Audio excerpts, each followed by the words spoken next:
It is early morning, January 17th, 1781, and a cold mist drifts across the quiet pastures of South Carolina. Locals call this place the Cowpens, a simple field once used to herd cattle. But today, this quiet ground is about to witness a battle that history will never forget. On one side stands Brigadier General Daniel Morgan of the Continental Army. Broad-shouldered, battle-scarred, and sharp-eyed, Morgan studies the field before him. His army is small. Many are inexperienced militia. But Morgan knows something the enemy does not.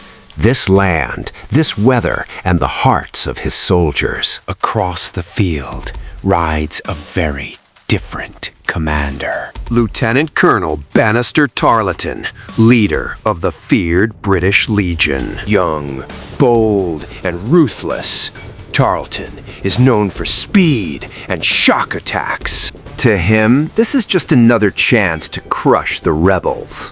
But Morgan has already chosen this ground carefully. With a river behind him, retreat seems impossible. But this is no desperate gamble. It is a carefully prepared trap.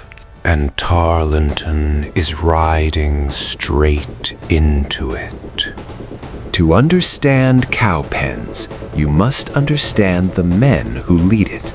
Daniel Morgan was no aristocrat, no polished officer. He began his military life as a simple wagon driver in the French and Indian War. He had been whipped, wounded, and nearly killed. And because of that, ordinary soldiers trusted him. Tarleton, however, was his complete opposite. Wealthy, ambitious, and relentless in battle.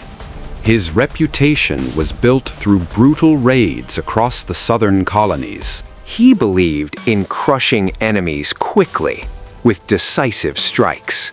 Morgan's army was a mix of Continental regulars and local militia. The Continentals, especially the Maryland and Delaware troops, were trained and steady. But the militia were farmers and hunters, brave yet untested in long battles. Morgan understood their limits and turned those limits into a brilliant strategy. Meanwhile, Tarleton trusted the strength of his cavalry, infantry, and artillery. He believed a direct attack would crush the Americans. The Cowpens itself was simple terrain.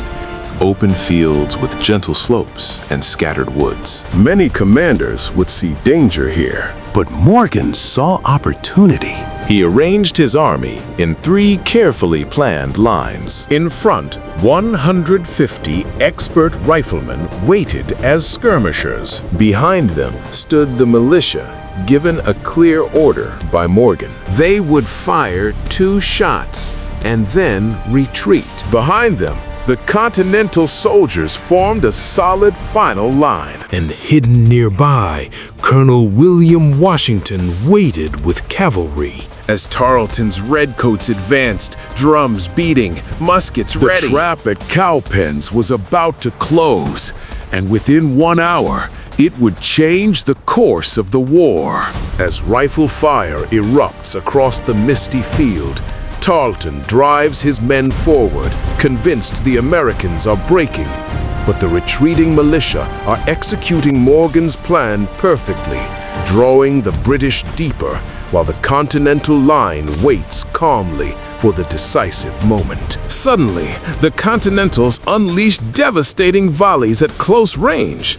At the same time, the militia reform and strike the flanks, while Colonel William Washington's cavalry thunder into the British rear, surrounding Tarleton's force in a perfectly timed double envelopment. Caught under fire from every direction, the British line collapses into chaos. Units disintegrate, soldiers surrender or flee, and Tarleton himself escapes with only a handful of men as his once feared legion is shattered. In less than an hour, the battle is over. Hundreds of British troops lie dead or wounded, and more than 500 are captured.